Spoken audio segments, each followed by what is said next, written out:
Hey everybody, I'm January, And I'm Mars. and this is Femmes at Large presents whatever we want to talk about. And today we're gonna talk about Beyonce and Cowboy Carter. We have both got through the whole album. We've been holding our reviews to talk to each other about it for today. So we're gonna talk about it today. But first, I felt like we should be a little reflective and just kind of comment on Beyonce and how she's entered our lives. So Mars, Yes. what was your first experience with Beyonce and her music? Like, how did it come to be? So I've been thinking about this since you asked me. I'm like, cause it's such a like multi-layered question. Like, I feel like I was first introduced to her through the Fighting Temptations, but she wasn't fully Beyonce yet. Like she was still very young, but that movie was like very like important to me. Like the elementary schools that I went to, it was always like, oh, it's a movie day. What are we gonna put on? The Fighting Temptations. And so I remember seeing her in it. And then similarly with Solange, like Solange wasn't Solange yet, but I remember having such a connection to her in that Bring It On movie. I think it's like the third one or the fourth one, where she's like, white girl. Try it, white girl. And so like I have that like connection as like probably the first time I had seen them. But obviously huge Destiny's Child girl. We're a Destiny's Child house. I feel like the song that really connected me to Destiny's Child was Survivor. Like I don't know why. Like there's plenty of songs, Bootylicious, all that, but like for whatever reason Survivor was like the one. But I feel like the moment I was like, this is Beyonce, like Beyonce is Beyonce, is I'm trying to remember which tour it is. It had to have been what's like right after I'm Sasha Fierce, or maybe it was I Am Sasha Fierce. Is it Miss Carter tour? No, so then it had to have been I Am Sasha Fierce tour. Um, Specifically, there's this like she has a DVD of the tour of that specific tour.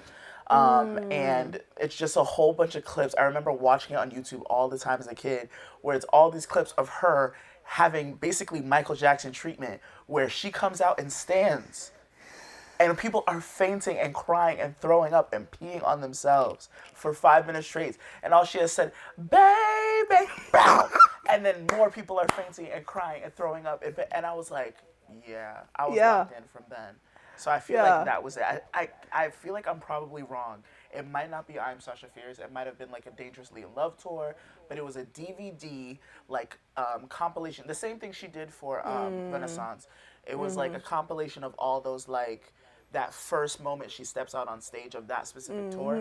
I'm sure I could find the video. I'll send it to Miles. But yeah, that was I feel that was probably my first like connection with her as the icon. What about you? As you said as well, it's very layered. So for me, it Yeah. started when I was like, I would say around 9, 10, and I got my hands on Writings on the Wall, that Destiny's Child album. Ooh.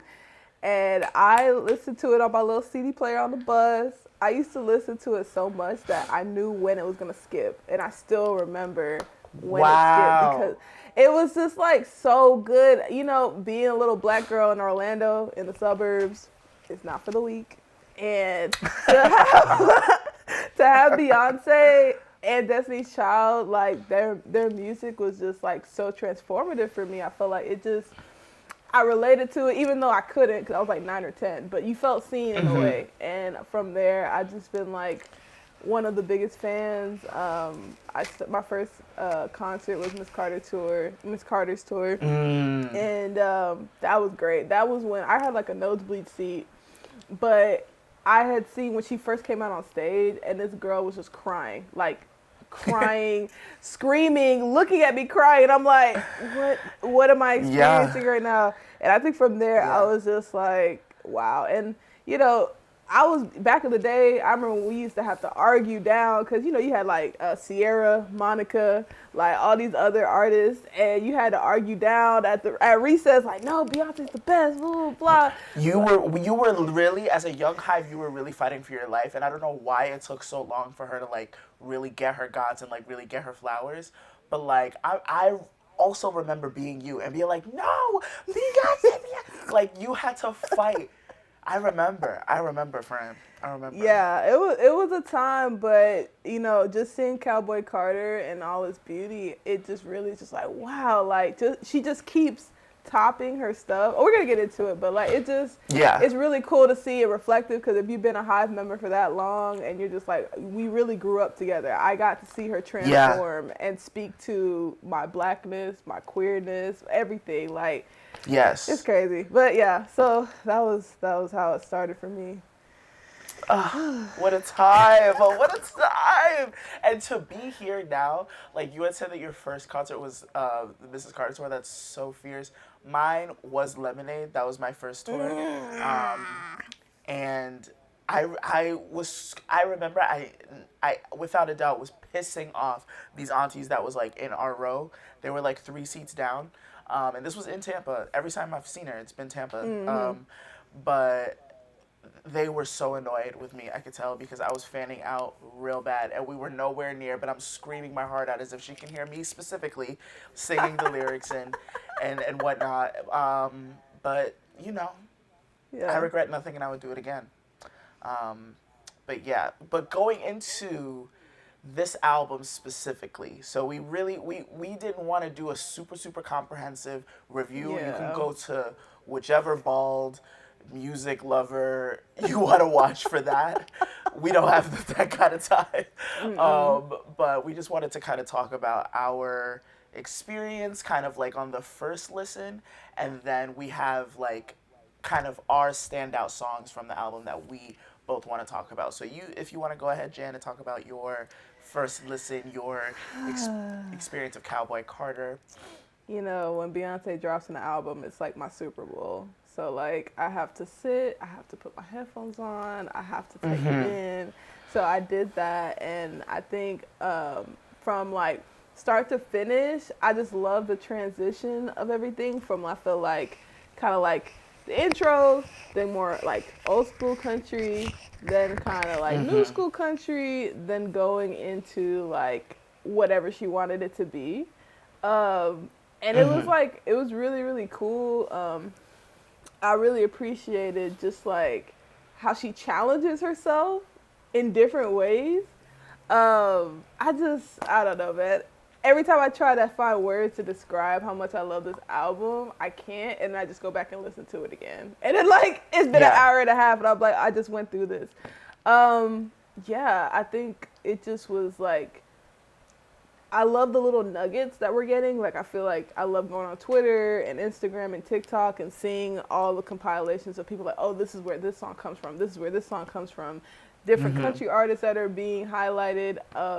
Yeah, like, it's just so fun. I had a really good time. It came out on Friday. So, yeah, Friday I sat down, listened to it, and I just had fun going through social media, seeing what connected, and just, like, taking in the song as a whole. What about you? How'd you feel about it? Yes, so with this album go around, and I feel like you're kind of on the same plane as me with this, is I have a very complicated and difficult relationship with Beyonce right now.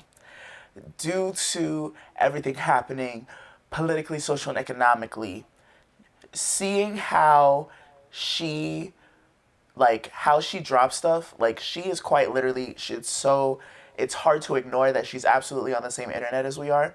So while it is really cool, like when I was listening to this album and I saw that one girl, Tanner, she's like a country music artist. She has blonde hair. She calls herself like, oh, blah, blah, blah, like Beyonce. She has this really cute song called Buckle Bunny.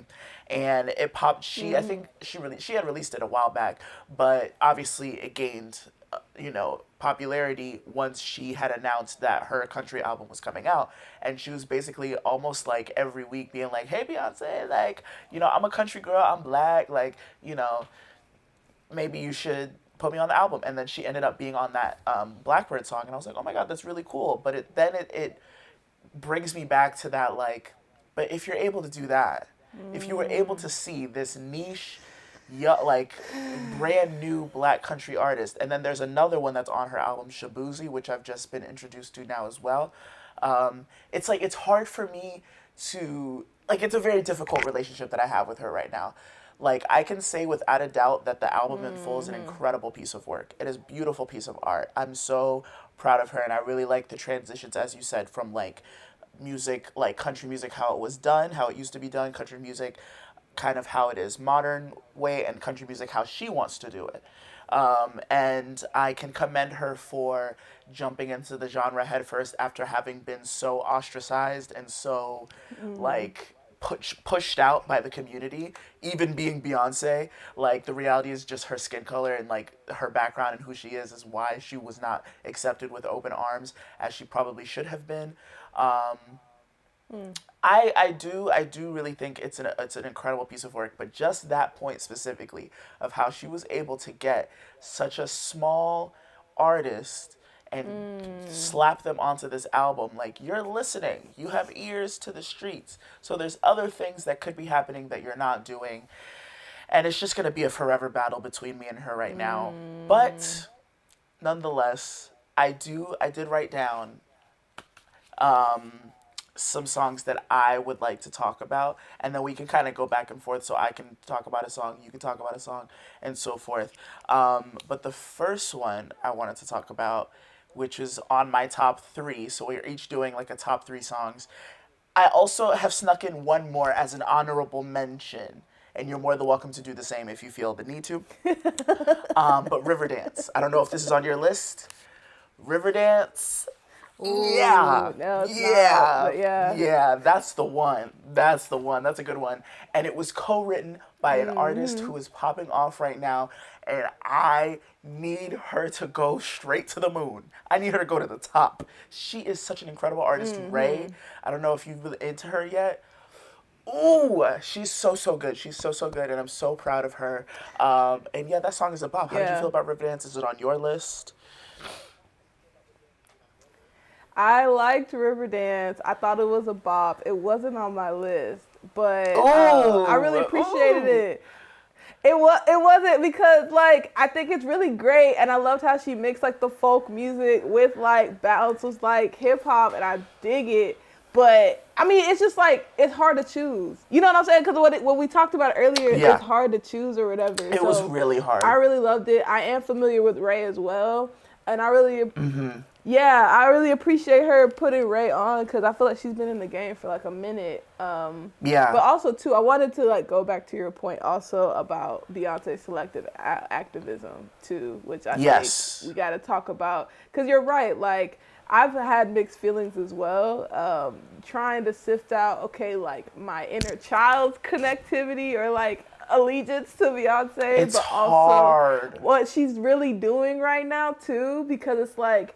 I think it wouldn't have been as bad if she just stuck to entertainment, but I think because she's used activism for a lot of her visual content and for her stories, and like she knows what support it garners, she knows the power it holds, it's hurtful. It's hurtful. Yeah. And I can like definitely empathize with that because I was even just thinking about the tour and stuff because usually when I know a tour's coming, I'm like not playing. I'm stressed out. We got to figure out the money, time frame, pre-order. And now I'm just kind of like, like I'm a little sad. It's not the same zest that I had before. So I wanted to comment on that because that's definitely true. But yeah, back to Riverdance. I really liked it a lot.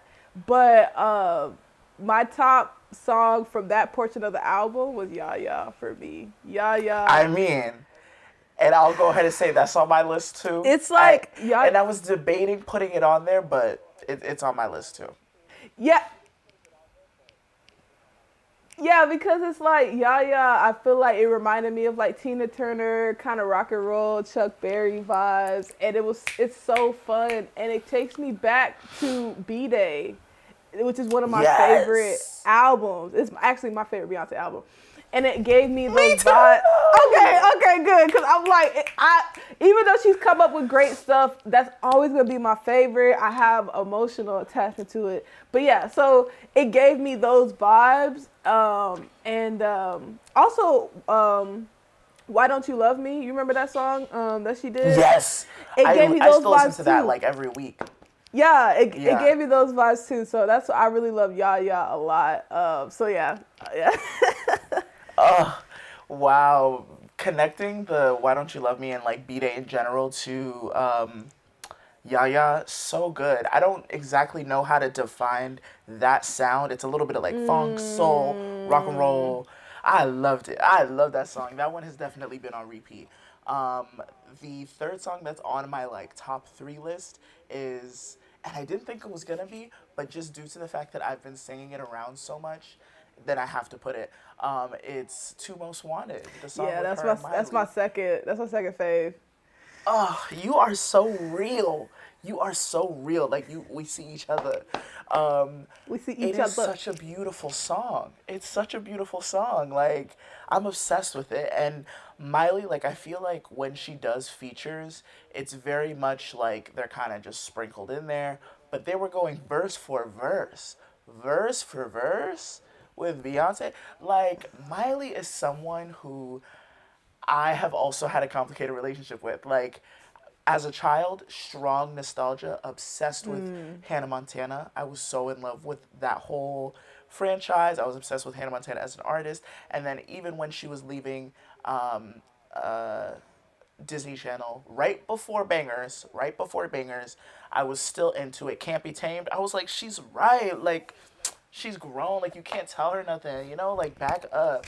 But then Bangers happened, and while there are some bops on that album, I cannot excuse that album as a whole. And there are a lot of fans that are willing to, and that's fine. That's not me.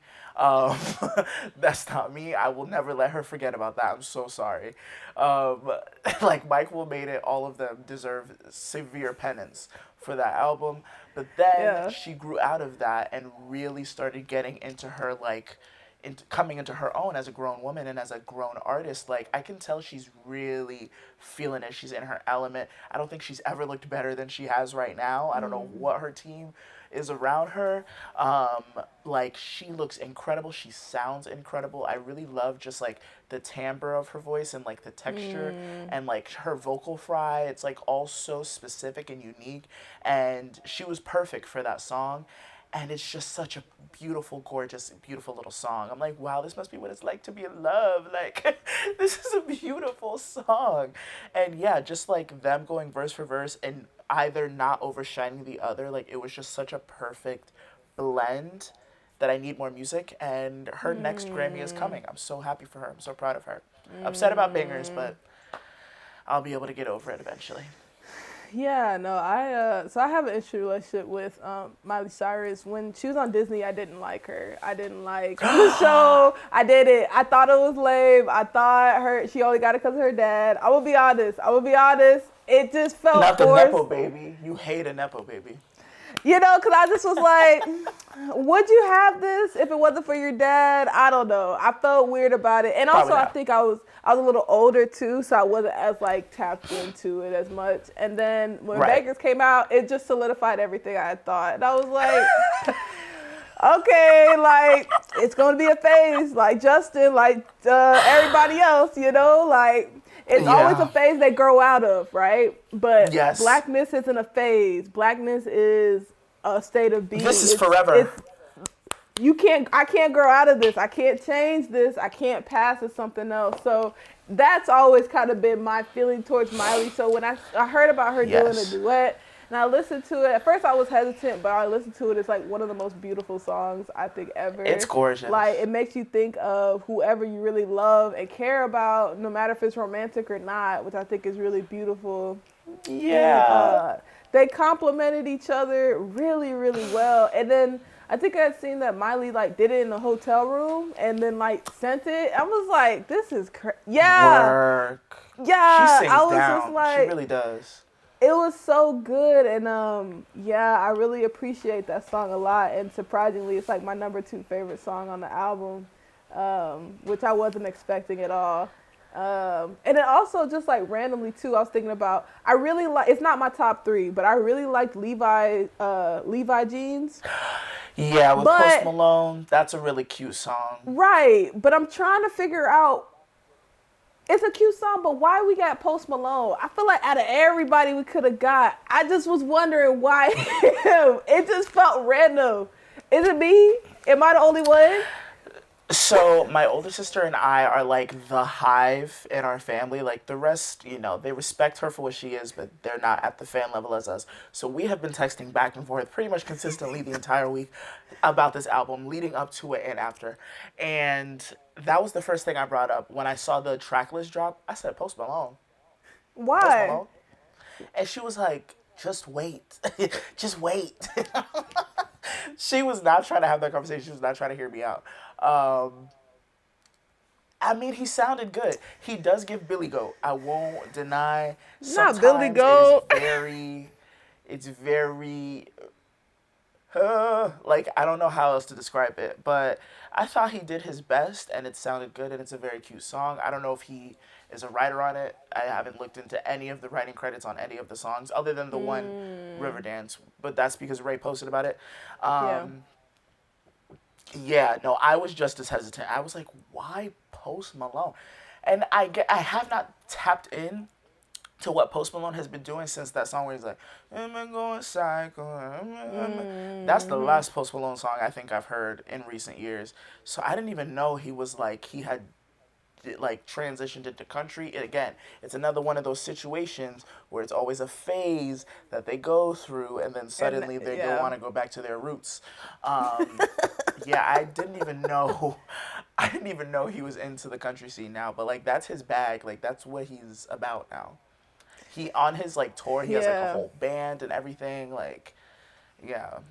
It's like I cute song. get it. Like I feel like him being on there, especially like I think because I was around the same thing as Two Most Wanted. Like it's probably the pop country vibes, but looking at it, I really wish like Luke Combs could have been on it. The guy who covered Fast Cars With Tracy Chapman. Yeah. Yeah, I really think that could have been really cool and would have felt a lot better. But you know what? I'm gonna let her do her thing. It still was a great song, but yeah, that was just a random thought I had.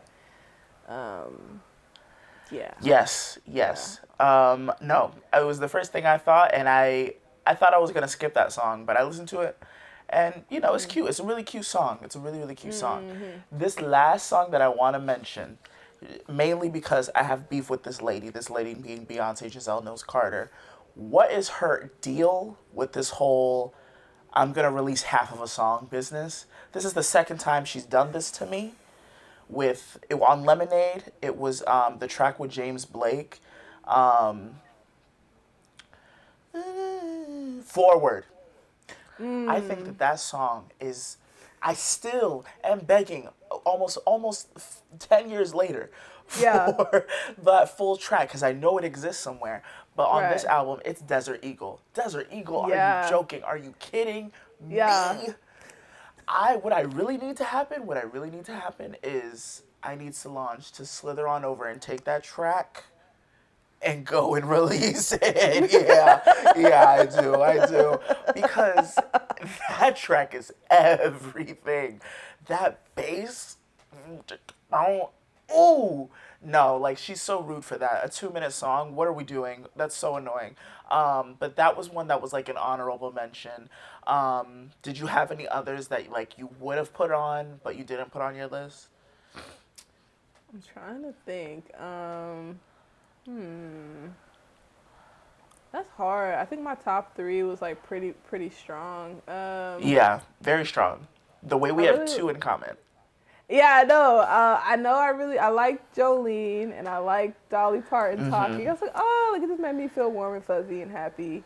And then I liked what else did I like?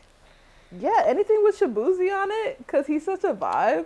Like it literally was just like he is a vibe. So smooth and so good, and I appreciated him being on there as many times as he was.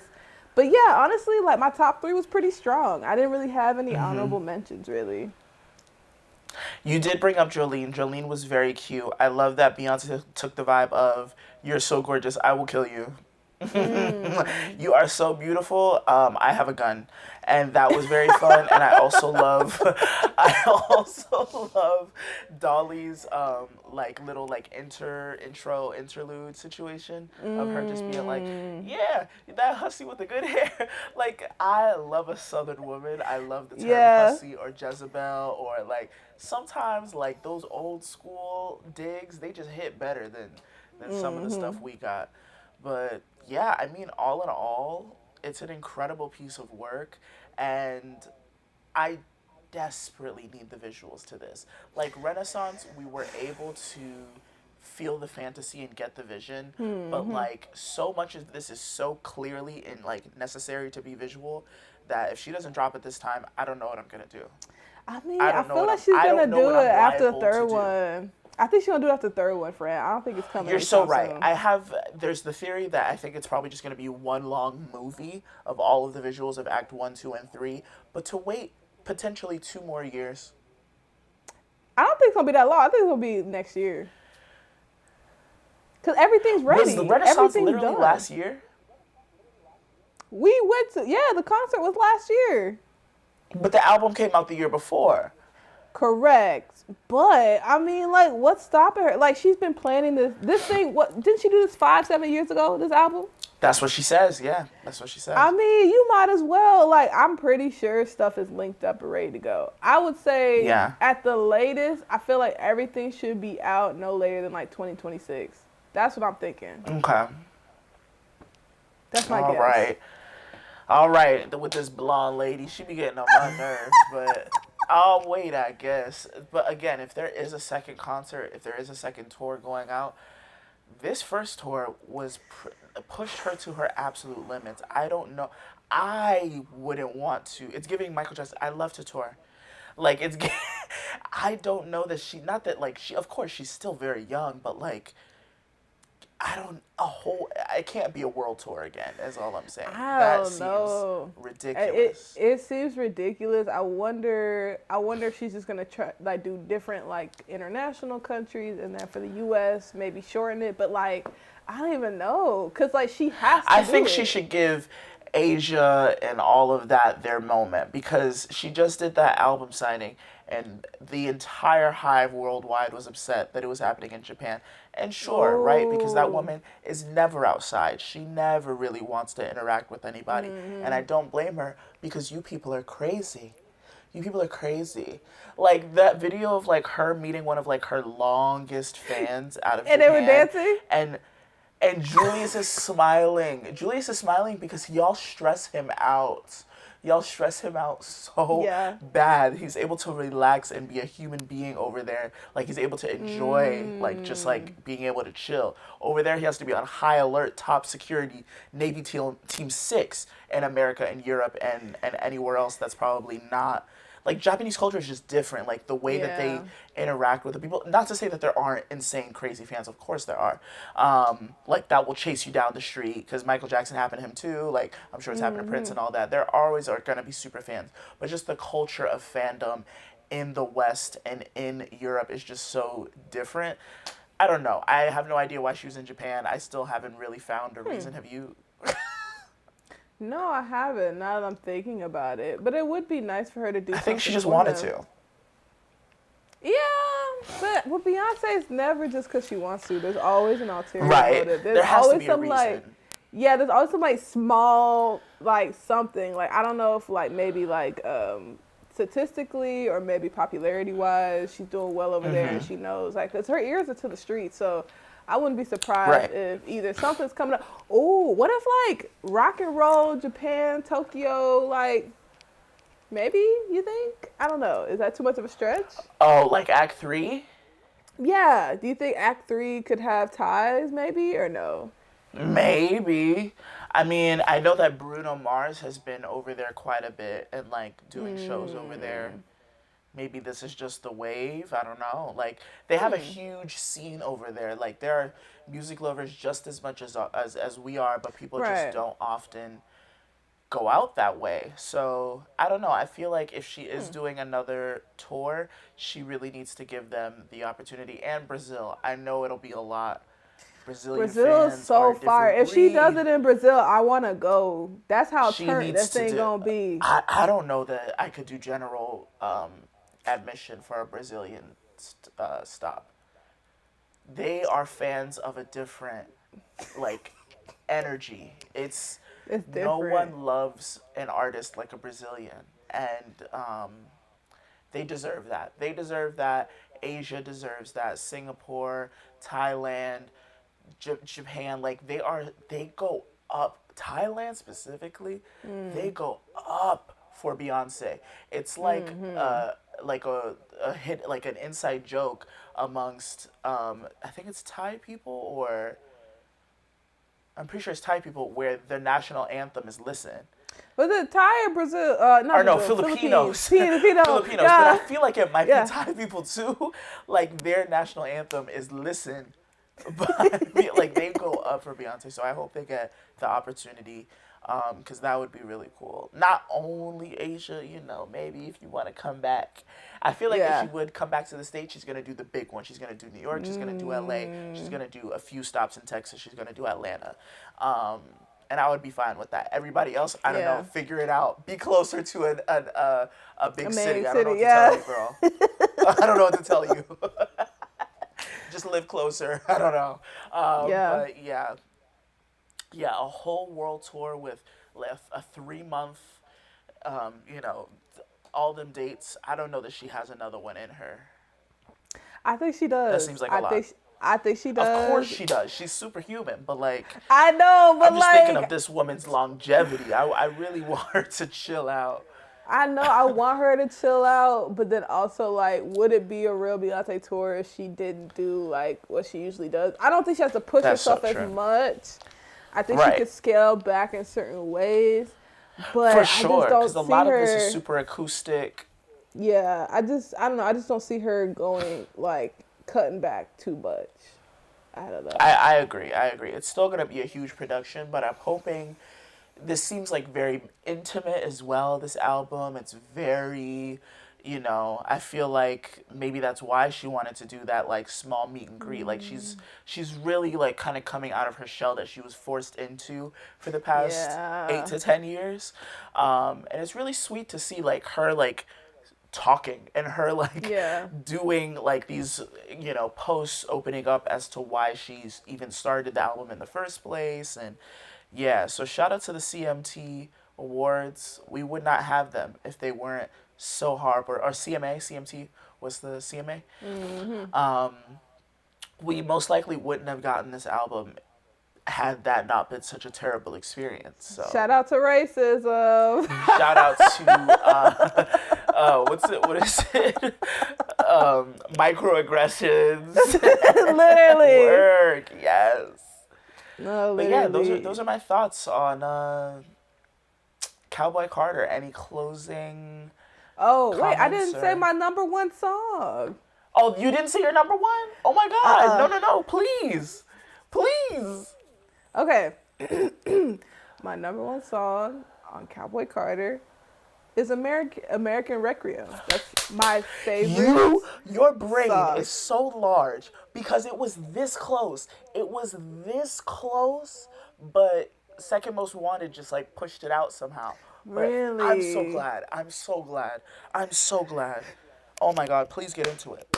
No, because honestly, when I first heard it, when I first put it on, it's first song of the album. It's actually incredible, and you don't even know all the references. You don't even know what's going on, but it's powerful just from the lyrics and the violins and the music, and it's just bombastic, and you're just like, wow. I feel like honestly tackling the world. I listened to it. I started working on my other projects. I just felt so inspired, and it felt so like life changing to me.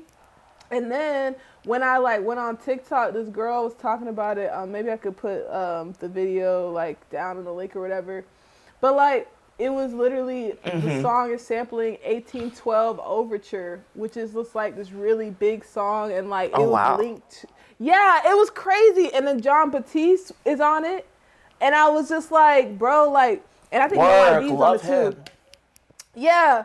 And it just like when you heard the history behind it, and you're just like, wow, like she was so intentional. And I think that song, she may have been the most intentional. I'm still digging into it some more to research it, but it just feels so powerful, the way it swells, the way it comes in, the way it transitions.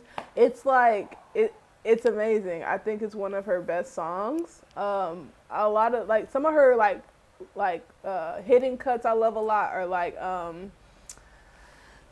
dude, why can't I think of it right now? Oh, God, I can't think of it right now. It was on I Am Sasha Fierce. Uh-huh. And it was, oh my God, the song's in my head right now. It's with the violins. Bro, Ave Maria. Ave Maria. Yeah? Okay, so when she did Ave Maria, like, I felt like it was just so powerful. It was so beautiful, but I feel like it's never really talked about a lot. You know what I'm saying? And so, I mean, I guess I could compare more to Daughter on this album. That might have been like one of my like favorites too, Daughter. Yeah. But yeah, like I felt like I haven't heard a song like that from her since Ave Maria, where I just feel like it's beautifully written, it's classically written, but it's like still so strong and so like powerful and hard hitting. Yeah, so that was my favorite. Yeah.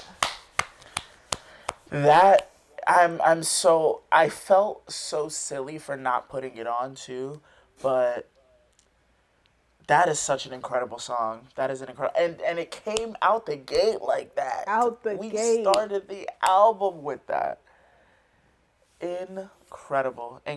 I'm probably gonna re-listen to this right after we. Oh, you know we are. Yeah, absolutely. Yeah. But yeah, that my closing thoughts on the album is that it was beautifully written. It was so intentional. I'm excited to dig more into the Easter eggs and the history. And I'm just like, I'm happy that this album came out because it's always inspirational. Like every time I want to do something or work on something, I listen to her.